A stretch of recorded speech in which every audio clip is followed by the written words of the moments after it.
Hi சகோஸ், எல்லாருக்கும் வணக்கம். வாங்க கதைக்குள்ள போகலாம்.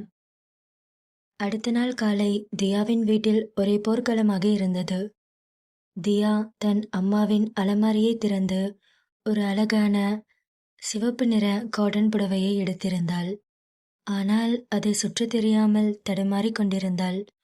மடிப்புகள் ஒரு பக்கம் தூக்கிக் கொண்டு நிற்க, முந்தானை தரையில் இழுபட தியா புடவையோடு மல்யுத்தம் செய்து கொண்டிருந்தாள். அதை பார்த்த அவளது அம்மா தலையிலேயே அடித்து கொண்டார். ஏ தியா, என்னடி இது கூத்து? அம்மா, நான் என்ன பண்றது? எனக்கு சுத்தமா புடவை கட்டவே தெரியல. இங்க பாரு, யூடியூப் பார்த்து தான் கட்டிட்டு இருந்தேன். ஆனா முடியலம்மா. ஐயோ கடவுளே, இவ்வளோ வயசாச்சு, இன்னும் ஒரு புடவை கூட கட்ட தெரியல. இதுக்கு தாண்டி தலைப்பாட அடிச்சுக்கிட்டேன். எப்போ பார்த்தாலும் ஜீன்ஸு டிஷர்ட்டுன்னு சுத்தாம அப்பப்போ புடவை கட்டேன்னு கேட்டியா நீ? அம்மா போதும்மா, காலங்காத்தாலேயே வா. இங்க பாரு, ஆஃபீஸ்க்கு வர டைம் ஆச்சு. இப்படி என்னை திட்டுறதுக்கு பதிலா எனக்கு புடவை கட்டி விடலாம்ல என்று பாவமாக மூஞ்சியை வைத்துக்கொண்டு கேட்டாள். அது சரி, கிட்ட வாடி என்று சொல்லி தியாவை இழுத்து வைத்து அவளுக்கு புடவை கட்டிவிட்டு கொண்டிருந்தார். ஏய் தியா, ஆடாதடி, நேரா நெல்லு. ஐயோ அம்மா, கூச்சமா இருக்குமா? ஆ, இருக்கும். ஏண்டி, இவ்வளோ நாள் புடவை கட்ட சொன்னாலும் கட்ட மாட்டேன்.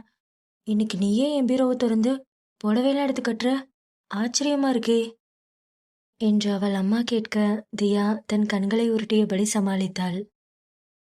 அது அது ஒன்றும் இல்லைம்மா, இன்னைக்கு ட்ரெஸ் கோடே சாரி தான், அதனால தான் என்று அவள் கூற, அவளது அம்மாவும் அந்த சிவப்பு நிற காட்டன் புடவையை கச்சிதமாக அவளது இடுப்பு வளைவுகளுக்கு ஏற்ப அழகாக மடித்து பின் செய்து கட்டிவிட்டார். புடவை கட்டி முடித்ததும் தியா கண்ணாடி முன்னாடி போய் நின்றாள். சிவப்பு நிற காட்டன் புடவை அவளது மேனியின் அழகை இன்னும் எடுப்பாக காட்டியது. நெற்றியில் ஒரு சின்ன கருப்பு பொட்டு, லேசாக அவிழ்த்து விடப்பட்ட கூந்தல், கையில் அவளது வழக்கமான ஸ்லீக் வாட்ச்.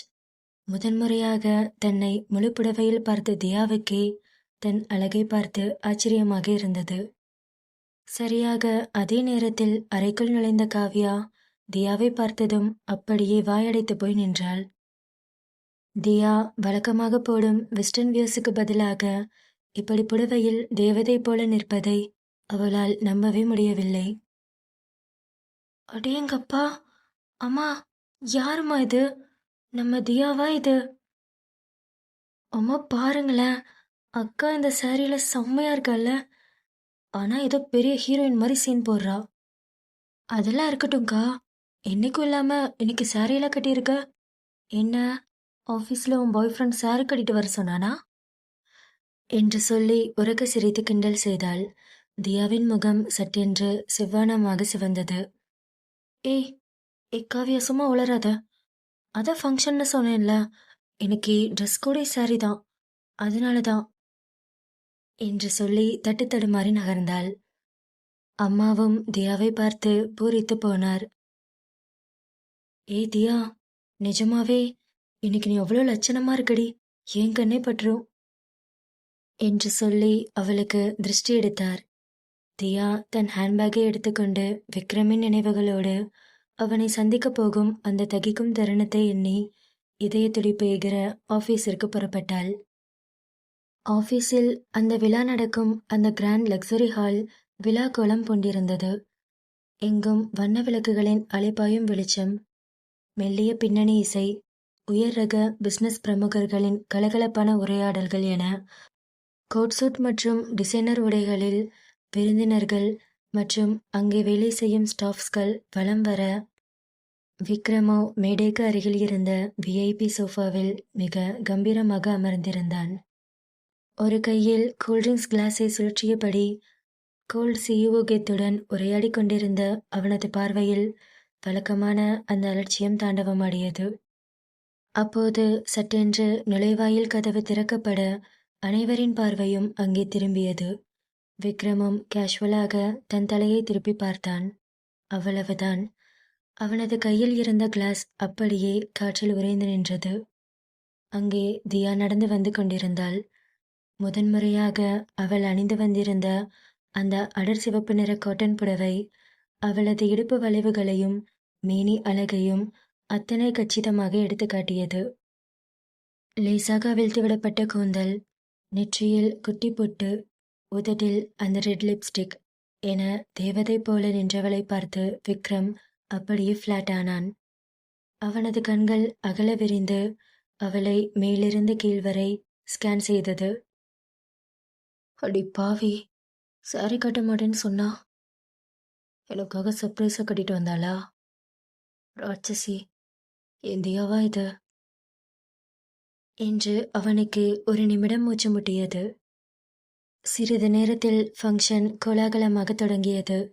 மேடையில் நிகழ்ச்சிகள் நடந்து கொண்டிருக்க விக்ரமின் கூர்மையான பார்வையோ கூட்டத்தில் நின்று கொண்டிருந்த தியாவின் மீதுதான் நிலைத்திருந்தது.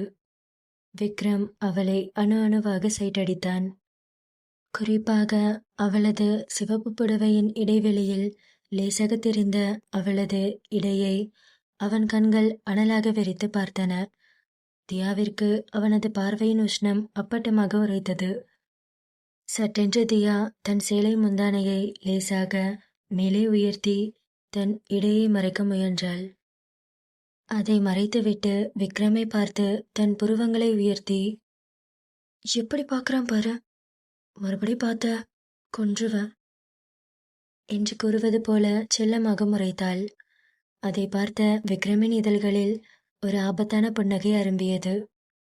தன் விரல்களால் டையை கழற்றுவது போல பாவனை செய்து, இருடி, என்கிட்டயே மறைக்கிறியா, உனக்கு இருக்கு என்பது போல தன் கண்களாலேயே எச்சரித்தான். நேரம் கடந்து மாலை பொழுதானது. தியா மேக்கப்பை சரி செய்ய ரெஸ்ட் ரூமுக்கு சென்றுவிட்டு வெளியே வந்தாள். அந்த நீண்ட காரிடாரில் ஆள் நடமாட்டமே இல்லாமல் அமைதியாக இருந்தது. விளக்குகளின் வெளிச்சமும் மங்கலாக இருந்தது. தியா தன் புடவையை சரி செய்தபடி நடந்து வர திடீரென்று ஒரு பலமான கை அவளது மணிக்கட்டை பற்றி பக்கத்தில் இருந்த ஒரு மறைவான தூணிற்கு பின்னால் அதிவேகமாக இழுத்தது. ஏ விக்ரம், என்ன பண்ற என்று தியா அலறப்போக விக்ரம் டக்கென்று தன் அகன்ற உள்ளங்கையால் அவளது இதழ்களை மூடினான். அவனது உடலின் அனல் அவளது முதுகில் தகித்தது. அவனது ரிச்சான பெர்ஃப்யூம் வாசனை அந்த சிறிய இடைவெளியை முழுமையாக ஆக்கிரமித்தது. தியாவின் இதயம் தடதடவென கதறியது. அவனது பிடியில் இருந்து விலக திமிரினாள். தியா அவன் கையை தன் இதழில் இருந்து விடுவித்து பயத்தோடு மூச்சிறைக்க, விக்ரம், என்ன இது, கையை விடுங்க, யாராச்சும் பார்த்தா என்ன ஆகும், கீழே ஃபங்க்ஷன் வேற நடக்குது, எனக்கு பயமா இருக்கு என்ற தியாவின் அந்த பயந்த குரலும் அவளது உதடுகளின் துடிப்பும் விக்ரமிற்குள் ஏதோ ஒன்றை செய்தது. அவனது கண்கள் இன்னும் தீவிரமாகி அவனுக்குள் ஏதோ ஒரு உணர்வை கொண்டு வந்தது.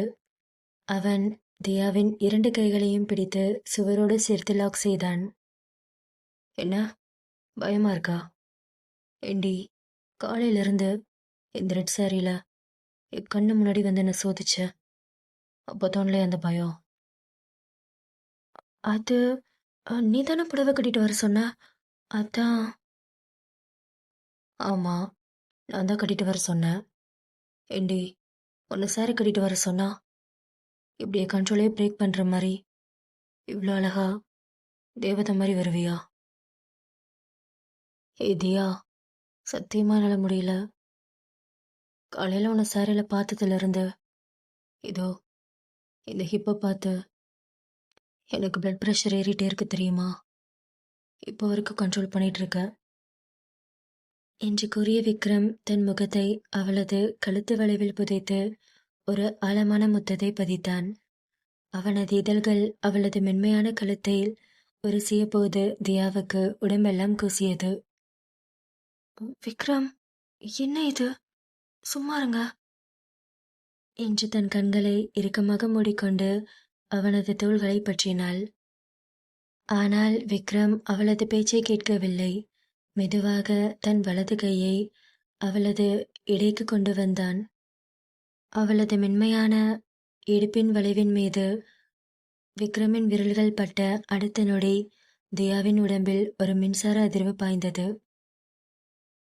ஏண்டி, காலையில இருந்து இதுதானே என்கிட்ட இருந்து மறைச்சு வச்சிருந்த? எங்க தைரியம் இருந்தா இப்போ மற பார்க்கலாம் என்று கூறியபடி அவனது கை விரல்கள் அவளது இடையை மென்மையாக அழுத்தமாக வருடின. தியாவால் மூச்சு விடக்கூட முடியாமல் தடுமாறினாள்.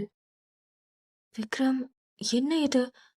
அதெல்லாம் வேணாம், முதல்ல கையெடு என்று முணுமுணுத்தவளின் குரல் அவளுக்கே கேட்காத அளவுக்கு ஒடுங்கியது. விக்ரம் மெதுவாக குனிந்து அவளது இடுப்பில் தன் இதழ்களை பதித்து ஒரு அழுத்தமான சூடான முத்தத்தை கொடுத்தான். விக்ரமின் இதழ்களின் உஷ்ணம் அவளது இடையில் பட்டதும் தியாவுக்கு தலை சுற்றியது. சுகமான அந்த தீண்டலில் அவளது கைகள் விக்ரமின் முடியை கோதி இறுக்கமாக பிடித்து கொண்டன. அவனது மூச்சுக்காற்று அவள் வயிற்றில் அனலாக சுட்டது. விக்ரம் அவள் இடையிலிருந்து தன் முகத்தை உயர்த்தி அவளது அனல் பறக்கும் கண்களையும் அவளது சிவந்த உதடுகளையும் பார்த்தான். அவனது கட்டை விரல் அவளது கீழ் உதட்டை லேசாக வருடியது. விக்ரம், அதெல்லாம் இருக்கட்டும், என்னை கனவுல அடிக்கடி சாரியில பார்ப்பேன்னு சொன்னீங்கல்ல, கனவுல விட நான் நேர்ல சாரியில் எப்படி இருக்கேன் என்று அவள் ஆர்வமாக கேட்க, விக்ரம் குறும்பான புன்னகையுடன், அதுவா, அது எப்படி சொல்றது, நீ எப்படி என் கனவுல வந்தையோ அதே மாதிரி இருக்குடி. இப்படிதான் அழகா தேவதை மாதிரி புடவையோட என் கனவுல வந்து டெய்லி என்னை சாகடிப்ப. இன்னைக்கும் அதே தான் பண்ணியிருக்க என்று விக்ரம் கூற தியா லேசாக புன்னகைத்தாள். விக்ரம் தன் வலது கையின் நீளமான விரல்களால் அவளது மென்மையான முதுகில் மெதுவாக அழுத்தமாக தடவி இறங்கினான். அவனது ஒவ்வொரு விரலின் தீண்டலும் தியாவின் நரம்புகளில் ஒரு விசித்திரமான மின்சார அதிர்வை ஏற்படுத்தியது. அவளது முதுகுத்தண்டு சிலிர்த்து போக விக்ரமின் அகன்ற தோள்களை இறுக்கமாக பற்றி கொண்டாள். விக்ரம் அவளது காதோரம் குனிந்து, "ஏ தியா, ஆஃபீஸ் முடிஞ்சதும் வீட்டுக்கு போகாத." வீட்டுக்கு போகாம வேற எங்க போக? என்ன, உங்க வீட்டுக்கு என்ன கூட்டிட்டு போயிடுறியா? நான் ரெடியாக தாண்டி இருக்கேன். விட்டா இப்பயே உன்னை இப்படியே தூக்கிட்டு போயிடுவேன். உன்னை என் வீட்டுக்கு தூக்கிட்டு போய் என் ரூமில் வச்சு லாக் பண்ணி, ஆ போதும் போதும், இதுக்கு மேலே எதுவும் சொல்லாத. ஏய் சரிடி, அதெல்லாம் நான் அப்புறம் பார்த்துக்கிறேன். ஆஃபீஸ் முடிஞ்சதும் வீட்டுக்கு போவேணாம், எனக்காக கீழே கார் பார்க்கிங்கில் வெயிட் பண்ணணும் என்று அவன் அந்த அதிகார குரலில் சொல்லிவிட்டு அவளது சிவந்த இதழ்களில் ஒரு அழுத்தமான ஆழமான முத்தத்தை கொடுத்து விலகினான். 2 அடிகள் முன்னோக்கி நடந்தவன் திடீரென்று சட்டென்று நின்று திரும்பினான். அவளது மென்மையான இடையை பார்த்தான். அவனது புருவங்கள் சுருங்கின. உடனே மீண்டும் அவளிடம் 2 அடிகள் பின்னால் வந்தவன் தன் கைகளால் அவளது சேலை முந்தானையை இழுத்து அவளது இடையை முழுமையாக மறைத்து விட்டான். டேய், என்னடா பண்ற? நீ தானே இப்போ லூஸ் பண்ணிவிட்ட, இப்போ நீயே வந்து கவர் பண்ற? ஏய், இது ஒழுங்கா மூடி வைடி. என் பொண்டாட்டியோட இந்த அழக இந்த விக்ரமை தவிர வேற யாரும் பார்க்கக்கூடாது என்று கூறியவன் ஒரு மிரட்டும் பார்வையோடு அங்கிருந்து நகர்ந்தான். அவன் போவதை பார்த்து கொண்டிருந்த தியாவின் இதழ்களில் ஒரு செல்லமான அழகான புன்னகை மலர்ந்தது. ராட்சச, பொசிசிவ்னஸ்ல வலியுறான் பாரு என்று மனதுக்குள் நினைத்து வெக்கப்பட்டு சிரித்தாள். இரவு மணி 9 தாண்டியது. ஃபங்க்ஷன் முடிந்து ஆட்கள் அனைவரும் ஒவ்வொருவராக கிளம்பினர். தியா யாருக்கும் தெரியாமல் லிஃப்ட் வழியாக கிரவுண்ட் ஃப்ளோர் விஐபி பார்க்கிங் ஏரியாவுக்கு வந்து அமைதியாக நின்று கொண்டிருந்தாள். வெளியே இடி மின்னலுடன் கனமழை கொட்டி தீர்த்து கொண்டிருந்தது. சட்டென்று இருளை கிழித்து கொண்டு விக்ரமின் கருப்பு நிற மெர்சிடிஸ் கார் வந்து அவளுக்கு முன்னால் நின்றது. தியா சுற்றிலும் யாரும் பார்க்கிறார்களா என்று பயத்தோடு பார்த்துவிட்டு அவசர அவசரமாக காரின் முன் சீட் கதவை திறந்து உள்ளே ஏறி சாத்தினாள். அவள் ஏறியதும் அந்த கார் மின்னல் வேகத்தில் அந்த இடத்தை விட்டு பாய்ந்தது. சிறிது தூரம் சென்ற அந்த கார் ஆள் நடமாட்டம் இல்லாத சாலை ஓரத்தில் நின்றது. தியா மூச்சு வாங்கிக் கொண்டே காரின் ஜன்னல் வழியாக வெளியே பார்த்துவிட்டு, விக்ரம், என்ன இது? காரை ஏன் நிறுத்திட்ட? எனக்கு டைம் வேற ஆச்சு. வீட்டில் அம்மா தேடுவாங்க என்று அவள் கூற, டிரைவர் சீட்டில் இருந்த விக்ரம் காரை எடுக்கவே இல்லை. அவன் தன் கோட்டை கழற்றி பின் சீட்டில் வீசி எறிந்தான். தன் சட்டையின் முதல் 2 பட்டன்களை அவிழ்த்து கை சட்டையை மெதுவாக சுருட்டி முழங்கை வரை ஏற்றினான். பிறகு மெதுவாக திரும்பி தியாவை பார்த்தான். அவன் கண்களில் தன் செல்ஃப் கண்ட்ரோலை முற்றிலும் இழந்த ஒரு வெறி தெளிவாக தெரிந்தது. என்ன சொன்ன? அம்மா தேடுவாங்களா? தேடட்டும். ஏண்டி, இன்னைக்கு டே ஃபுல்லா இந்த ரெட் சாரியில் என் கண்ட்ரோலை லூஸ் பண்ண வச்சேல, அதுக்கு நான் என்ன பண்றது? அதுக்கு பெனால்ட்டி கட்டாம இந்த காரை விட்டு வெளியே போக முடியாது என்று கூறியவனின் பார்வை தன் இடையை நோக்கி நகர்வதை பார்த்து பதற்றத்தோடு சேலை முந்தானையை இழுத்து மூட முயன்றாள். விக்ரம், என்ன இது? பாரு, வெளியே மழை வர பெய்யுது. அப்புறம் இது ஒன்றும் ஆஃபீஸ் கிடையாது. இங்கே தேவையில்லாத ரூல்ஸ் பேசாத என்று அவள் கூற, விக்ரம் அடுத்த நொடியே தியாவின் சீட் பெல்ட்டை ரிலீஸ் செய்தான். அவனது கையால் அவள் இடுப்பை அழுத்தமாக பற்றி ஒரே இழுப்பில் விக்ரமின் சீட் பக்கமாக இழுத்தான். என்ன, ரூல்ஸ் பேசக்கூடாதா? ஏய், நான் தாண்டி அந்த கம்பெனிக்கும் உனக்கும் சிஇஓ. நான் ரூல்ஸ் பேசாம? அம்மா, இங்கே வந்து என் பக்கத்தில் உட்காந்துக்கிட்டு இன்னும் எத்தடி என்கிட்ட இருந்து மறைச்சிட்ருக்க என்று அவன் கூற, தியாவின் முகம் லேசாக சிவந்தது. தியா, காலையிலேருந்து நம்ம ஆஃபீஸில் பசங்க எல்லாரும் உன்னை சைட் அடிக்கும்போது எனக்கு எப்படி இருந்துச்சு தெரியுமா? விக்ரம், அவங்க பார்த்தா அதுக்கு நான் என்ன பண்ணுறது? எல்லாரும் என்னை பார்த்தாங்கன்னு எனக்கு தெரியும். ஆனால் நான் யாரையும் பார்க்கல. என்னோட கண்ணு என் விக்ரம் மேலே மட்டும்தான் இருந்துச்சு என்று அவள் கூற, விக்ரம் அவளது கீழ் இதழை தன் கட்டை விரலால் அழுத்தமாக தேய்த்தான். அதாண்டி உன் மேலே எனக்கு வெறி ஏற்றுது. உன் கண்ணு என் மேலே மட்டும்தான் இருக்கணும் என்று கூறியவன் மெதுவாக அவளது கழுத்தோரத்தில் தன் மூக்கால் ஆழமாக ஒரு மூச்சை எடுத்தான். அவளது பிளவுஸின் டோரி நூலை தன் விரல்களால் சுற்றினான். இந்த சேலையோட ரெட் கலர், அதில் பளிச்சுன்னு தெரிகிற உன்னோட ஸ்கின்னு, இன்னைக்கு நைட்டு ஃபுல்லாக என்னை விட்டு நான் ரசிச்சுட்டே இருப்பேன் என்று அவன் கூற, தியாவிற்கு காரின் ஏசி குளிர்ச்சியிலும் உடல் முழுவதும் சூடேற அவனது தலைமுடியை கோதி இறுக்கமாக இழுத்தாள். விக்ரம், நீங்கள் ரொம்ப வைல்டாக பிஹேவ் பண்ணுறீங்க. கார் கிளாஸில் வெளியே யாராச்சும் பார்த்துட போகிறாங்க. ஏண்டி, எத்தனை டைம் இந்த காருக்குள்ளே வச்சு உன்னை கிஸ் அடிச்சிருப்பேன். வெளியே இருக்கிறவங்களுக்கு உள்ளே என்ன பண்ணாலும் தெரியாதுன்னு உனக்கு நல்லாவே தெரியும். அப்புறமே ஏண்டி ஓவரா நடிக்கிற என்று கூறியவன் அவளது இடுப்பில் தன் இரு கைகளையும் வைத்து ஒரே தூக்காக அவளை சென்டர் கன்சோலை தாண்டி தன் மடியில் உட்கார வைத்தான். எங்க பாரதியா, வெளியே பயங்கரமா மழை பெய்யுது. கார் கிளாஸ் ஃபுல்லா மிஸ்ட் மூடிருச்சு. இப்போ இந்த உலகத்துல நம்மளை தவிர வேற யாரும் இல்லை. Vikram, then don't talk anymore. Make me yours completely என்று அவள் கூற, விக்ரம் மெதுவாக தொடங்கி திடீரென்று அவளது கீழ் இதழை லேசாக தன் பற்களால் கடித்து மிகவும் அடர்ந்த ஆழமான முத்தத்தை கொடுத்தான்.